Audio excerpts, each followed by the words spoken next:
Welcome to this session of another MCQ live session. So this is the fourth session of the series, and again I was supposed to start at 4:30, but because of certain technical glitches, I'm getting live now. Okay, so let's start the session. This is the first question for the session, and it is on AVG analysis. Let's read the question and try to solve it. A 14-year-old boy with a history of inhalant abuse present to an emergency room complaining of dyspnea. SpO2 is given as 97% on room air, and he is having tachypnea. AVG analysis is done. Then the pH is 7.25. Okay, PCO2 is 17. PO2 is 128, bicarb is 2. Okay. We also have sodium chloride and bicarbonate. What is the diagnosis? So again, they have given you a lot of information, but what basically they want is for you to give a diagnosis. Is it acidosis? Is it alkalosis? Is it metabolic or respiratory? So let's look at the algorithm which I have already taught you till now. So remember, I told you that first you have to decide whether it is acidosis or alkalosis, and then you will have to decide whether it is respiratory or whether it is metabolic. Okay, right? So you have to first, as I have told you, that first you have to decide whether it is acidosis or alkalosis, and then you will have to,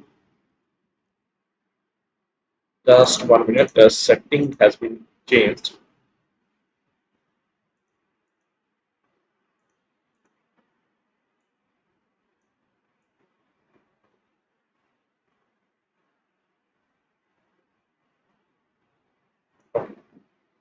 So, and then you have to decide whether it is metabolic or respiratory. So the first part is very easy. You have been given the pH, so we know that our normal pH is 7.35 to 7.45. Okay, so anything less than 7.35 calls for a diagnosis of acidosis. So both the alkalosis option we will remove. So either it is respiratory acidosis or metabolic acidosis. Now, what is the pathology of respiratory acidosis? Respiratory acidosis is basically there is a carbon dioxide retention, and because of the carbon dioxide retention, the patient will have acidosis. Why carbon dioxide retention will cause acidosis? Very simple. H2O plus CO2 will give bicarb. This is what they will give.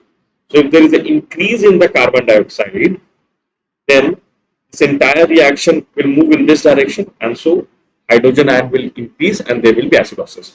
But if you see here, the PCO2 is actually decreased. Any doubt? The PCO2 is decreased in this particular case. So if the PCO2 is decreased, we know it cannot be respiratory. So the correct answer is metabolic acidosis. Any doubt in this particular question? It's a very simple. So again, I will tell you the algorithm. You have to know the algorithm. Any APG question you can very easily solve. So first is acidosis or alkalosis. Remember 7.35 to 7.45. Okay. Anything in this range more than 7.5, it will be alkalosis, and anything less than 7.35, it will be acidosis. So this is the first thing you have to do. Okay. And second thing is, always rule out the respiratory first. This is the trick. Always use a respiratory cause. For example, in respiratory acidosis, what should happen to the PCO2? The PCO2 should increase. So if the PCO2 is increased, then it is respiratory. If the PCO2 is decreased or normal, it will call for a metabolic cause in acidosis.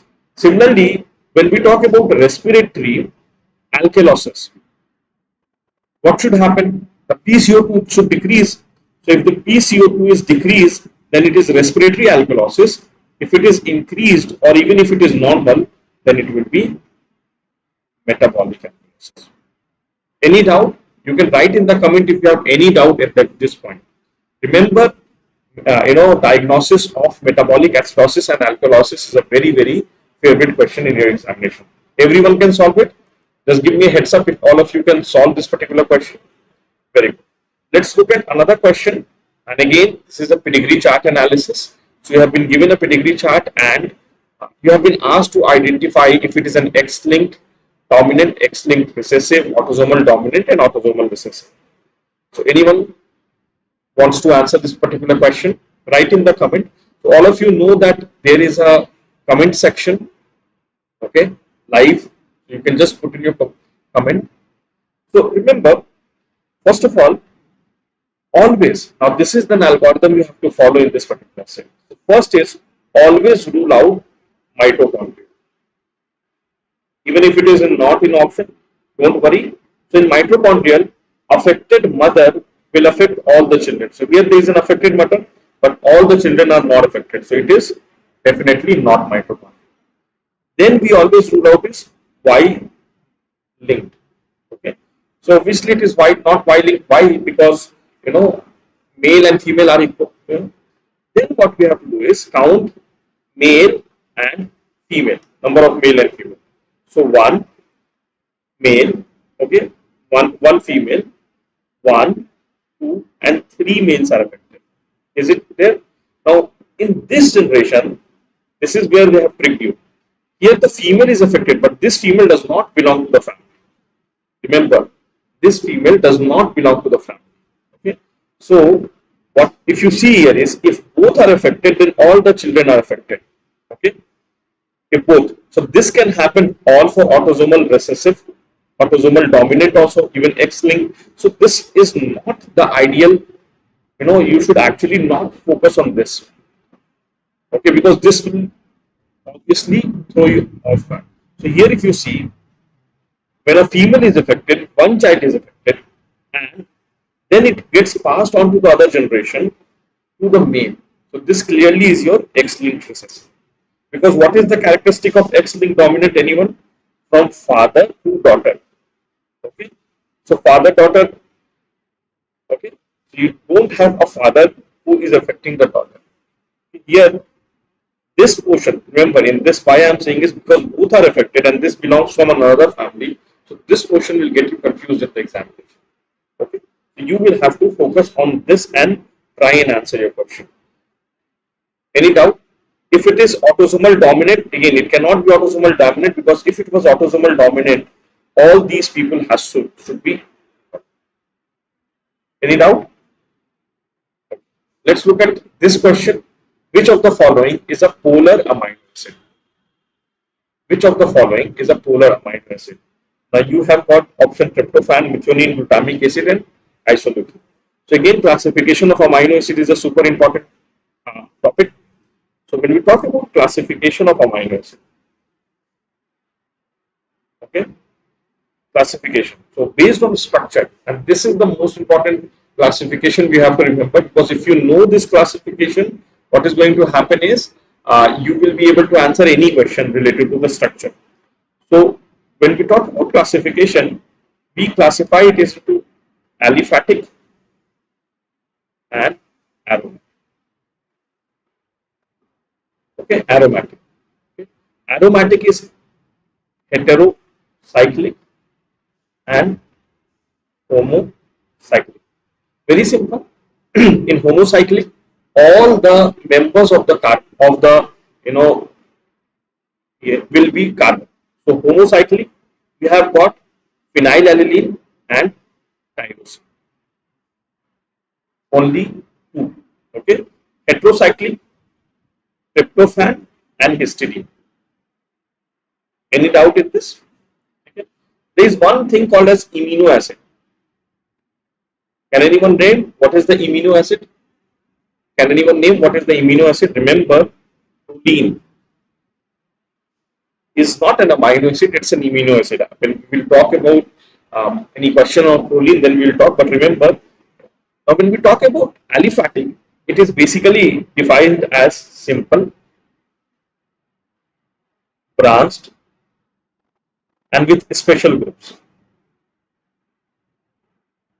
Special group, we can have, sulfur, we can have alcohol. Okay, we can also have basic amino acids, which means they will have additional NH2, and we can have acidic amino acid, which means they will have additional CWH. We know all amino acid. This is the general formula, which means all amino acid will have one amino and one acid. Okay, right? But in this case, in basic and acidic amino acid, there is an additional acid or base. So obviously, if I have to tell you, these two will definitely be polar in nature because they are having additional amino or acid group. Okay, branched will definitely be non-polar. Any doubt in this? And all the aromatic will definitely be non-polar, except for histidine, which is a basic amino acid. We know there are three basic amino acids. Okay, so histidine is one of the basic amino acid because it is basic in nature. See, so let's look at now the option. So here we see glutamic acid. So this definitely will be polar. Okay, this definitely will be polar. Tryptophan is a heterocyclic aromatic amino acid. Aromatic amino acids are generally non-polar, so this will be non-polar. Methionine is basically a sulfur-containing amino acid. Again, it will be non-polar.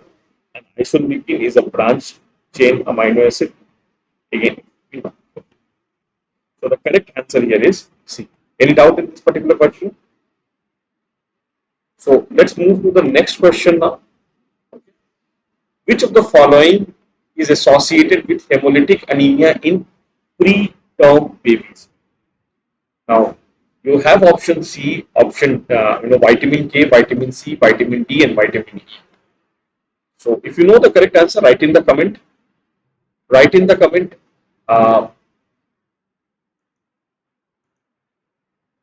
Okay. So remember, if you see in the options, vitamin K, C, and E, all of them can cause some kind of bleeding manifestation. Okay. Now, preterm babies generally are deficient in vitamin K. We all know, okay, because their liver is less developed and they have less sources of vitamin K. Okay? But it is vitamin E which causes hemolytic anemia. So here, basically, it's not a coagulation disorder. It's basically hemolysis. Okay, so hemolytic anemia in preterm babies is caused by vitamin E deficiency. Okay, now this is where you have to be very, very careful. Vitamin K and C deficiency can also cause hemorrhagic disease, but not hemolytic anemia. This is where you have to remember. So both K and C can cause, their deficiency can cause hemorrhagic disease, which means there will be bleeding diastasis. But vitamin E deficiency will cause hemolytic anemia in preterm. We know vitamin D is primarily causing rickets. Any doubt in this particular question? Okay, so don't get confused in the examination. So when we talk about hemorrhagic disease, yes, K is the most common cause of hemorrhagic disease. Even C can be implicated, but here we are talking about, hemolytic anemia in preterm. So the correct answer will be. Okay. So let's look at and try to recollect a few very important points about vitamin E. So we know that vitamin E is a fat soluble vitamin. Okay, it is also called as alpha tocopherol. Okay, which is the most active form of vitamin E. Okay, also A very important point about vitamin E is that it is the, now remember, most powerful or potent naturally occurring antioxidant. Again, a super important point. Okay. Another very important point. It is also called as the anti-sterility vitamin. Okay. All these are super important. Okay. And where it is stored, because it's a fat soluble vitamin, so it will be stored in your adipose tissue. It will be stored in liver and also in muscle. Okay. What are the sources? So sources of vitamin E. So the first is vegetable oils like wheat germ oil or sunflower oil or cottonseed oil. So remember vegetable oils.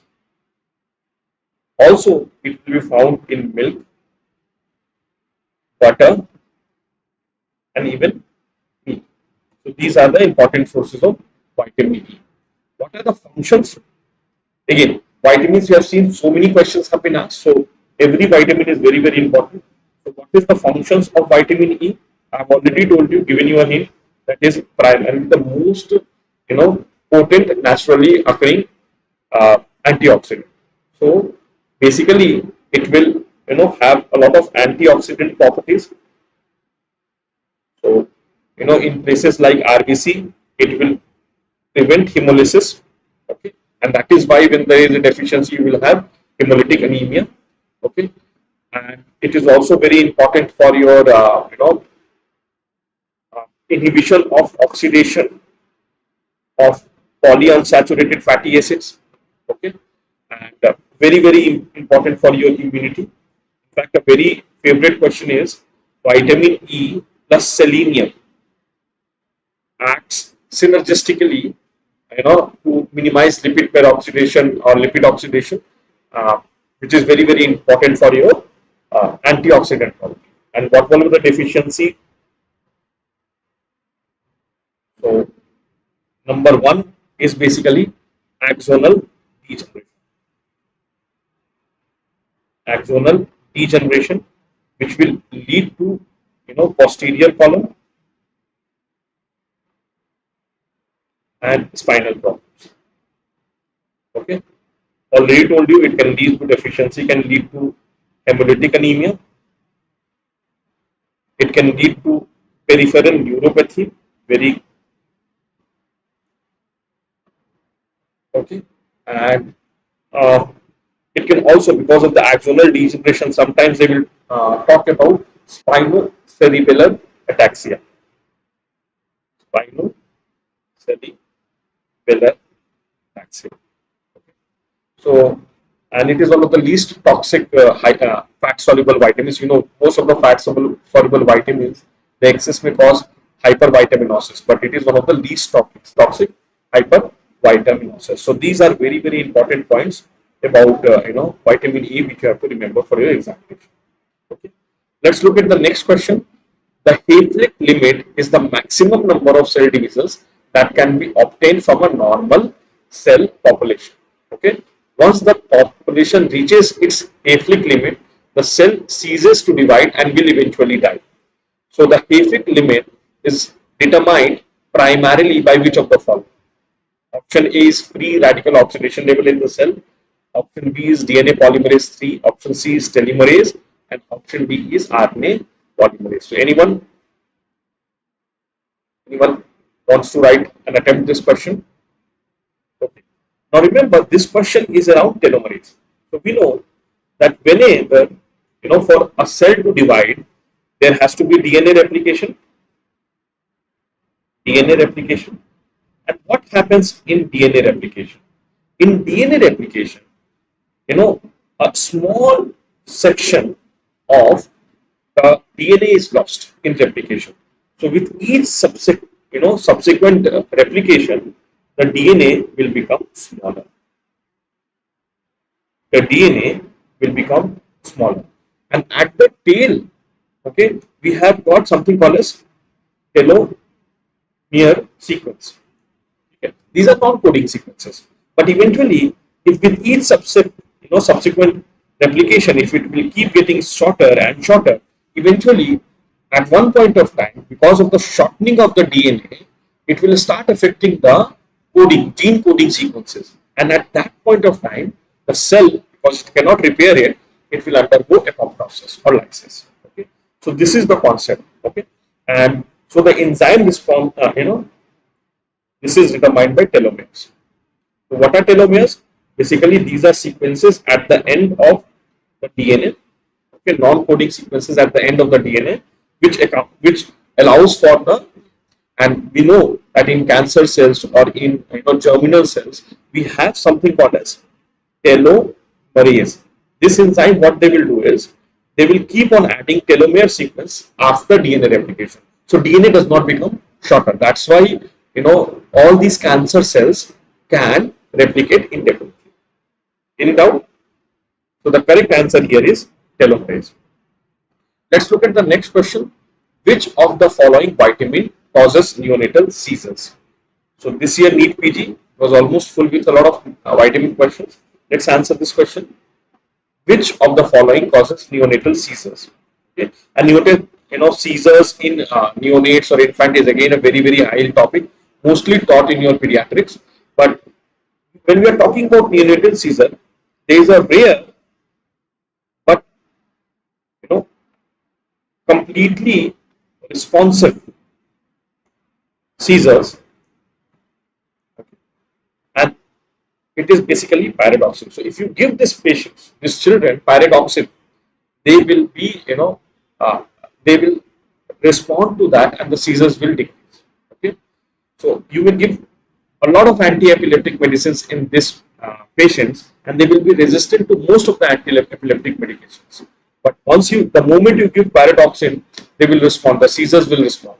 These are generally clonic tonic seizures. So GTCS will be there, and even infantile spasms have been described. But primarily, the main important thing is that these seizures respond very poorly to your normal anti-epileptic. The moment you give pyridoxine, they will respond.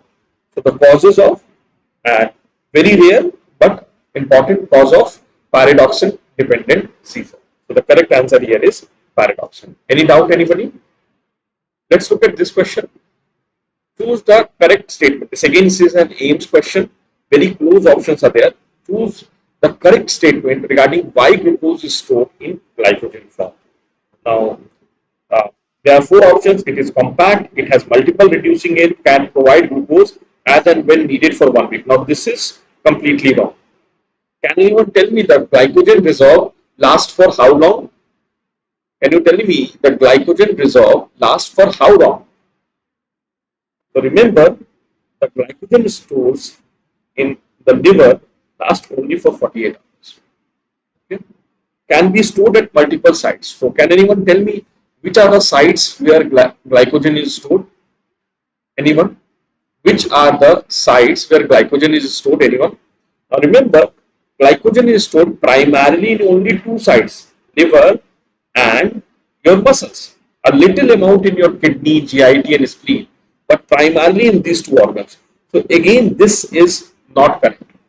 So we have to choose between these two. Let me take you through the structure of glycogen so that we are better able to answer this question. Now, if we see glycogen has this glucose sitting on top of each other. So this is because of the 1,4 bond.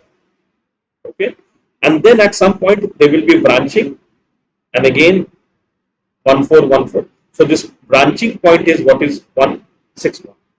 Okay. Now, obviously, when we see branch structure, we can see that it is a very compact structure. Okay?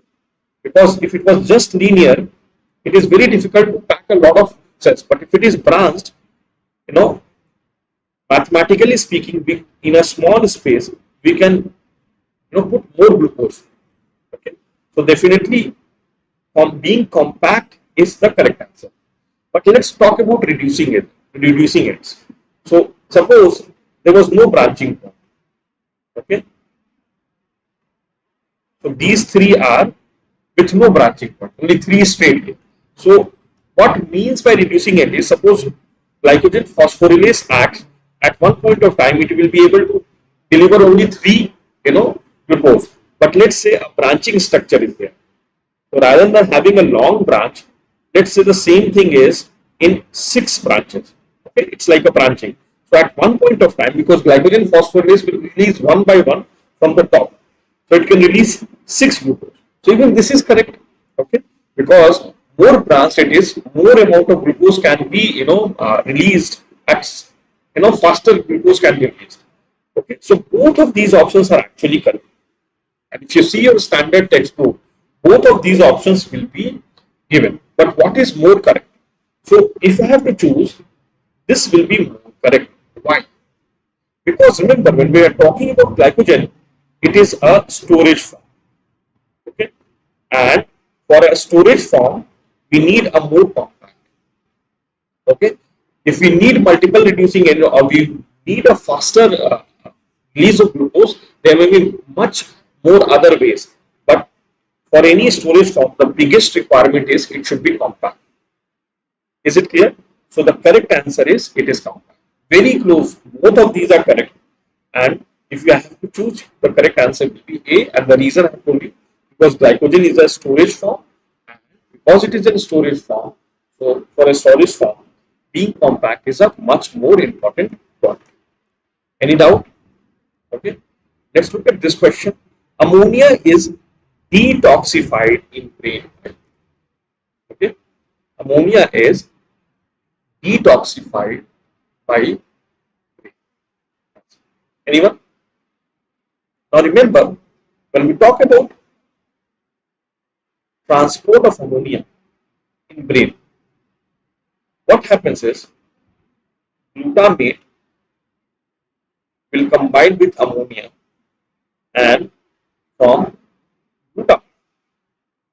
This glutamine will be carried to liver, where again it will break into this, and this will go into the urea cycle. We know that. Now here you have been given both options, glutamine and glutamate. So which one will you choose? So it is bi. Bi means the reactant. If it was is detoxified in brain as, then the correct answer would have been glutamate. Is everybody clear about this particular important point? Remember, if it is asking ammonia is detoxified in brain as, which means it is asking about the product, how it is doing. And if it is asking by, then it is asking for the reactant. So the correct answer here is C. Any doubt? Any doubt? Anyone? Let's look at this question. The calorific value of TPN containing 100 gram of dextrose, 30 gram of amino acid, and 40 gram of fat acid. Okay, anyone? So how do we calculate? So each gram will give 4.2 calorie. Here also 4.2, and here around 9. So what will happen? 130 into 4.2. Okay. So what will be the correct answer for this? Can anyone? And 9 into 40. So 360 here. So for fat it will be 360. For glucose it will be 420. And for amino acid, 126. Okay. So 420, 120, and 360. So around 880 calories will be the correct answer. Is it clear? Okay. Let's look at this question. Which of the following is the only glycogen disease that is also a lysosomal storage disorder? Okay. So this again is a very, very favorite question. Now for that we have to know when we talk about glycogen breakdown, okay, glycogen breakdown. All the glycogen breakdown generally happens in the cytoplasm, but there is a special, especially in infants, when the glycogen breakdown enzymes are not fully developed. Then in that case, a lot of it breakdown will happen in lysosome. What is the enzyme in lysosome which does the glycogen breakdown? Remember, it is acid maltase. And when, especially in infant, when this acid maltase is absent, what is going to happen? All the glycogen which went into the lysosome cannot be broken, and that is why this particular, so there is a storage of glycogen, and this storage is happening in the lysosome. That is why this particular disease is both a glycogen storage disorder as well as lysosomal storage disorder. So which is the disease where acid maltase is absent? The correct answer is Townes disease. What is the cardinal feature of this particular disease? So acid maltase is absent.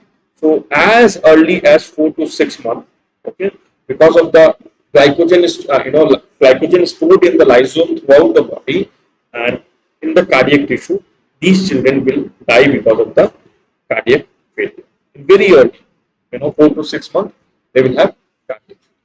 Is it clear? So this was around today's session, and just ending. This is like, when I have been talking about these sessions, a lot of students have said that, sir, revision is the biggest challenge. We know it, but we forget it. We don't know how to answer it in the examination. So revision is the biggest challenge. So why revision is such a big challenge is because there are so much information. Even revising is a very boring task. You tend to feel sleepy when you are revising, and even when you buckle up and revise, but you keep forgetting. And so what we have created is something called as Medico-Apps concept. In this, we have reduced the amount of information. I mean, hardly 1800 cards are there, but all of those cards are high topic, which means multiple time questions have been asked. And we have not given you information. We have created, images and flowchart based on that information so that it is much interesting for you to remember. And all these cards have active learning inbuilt in them, which means, the information or the flowchart is not shown at one go. So there will be some part of the flowchart shown, there will be some questions asked or some question mark there, and then the next part will be there. So they will show you an image, mark something as question mark, and then they will tell you what is that, and then another question on that. So it's more of an active learning. So if you like this particular, I'll definitely ask you to go and check out our Instagram page. The link will be in the description of this video. Or you can download our Medico-Apps concept card app also, so that and this is primarily for you. It's basically Instagram style. All the images are coming one after another, and you can keep swiping and keep it. And this will definitely help you because it converts textual information into visual information. So it makes it easier for you to learn and revise and remember it. And also, it's not just showing information. It's basically like you will feel like someone is asking you small questions and you are answering that small questions to you. So it's more active way to revise. Please do check out Medico-Apps concept card. And this is the end of today's session. So we have completed 4 sessions. Remember, this session is going to continue. Clear examinations. I'll keep taking live sessions. Most of the live sessions will be at 4:30 because of some kind of delay. Sometimes today there was internet issue, so it may be delayed by 5-10 minutes. But primarily around 4:30, I will try to take these live sessions for you. And the idea is that all the previous year MCQs or high yield topics are covered in this, and it's more of a dialogue. Okay. So with this, I will end this today's session. Thank you so much. Take care.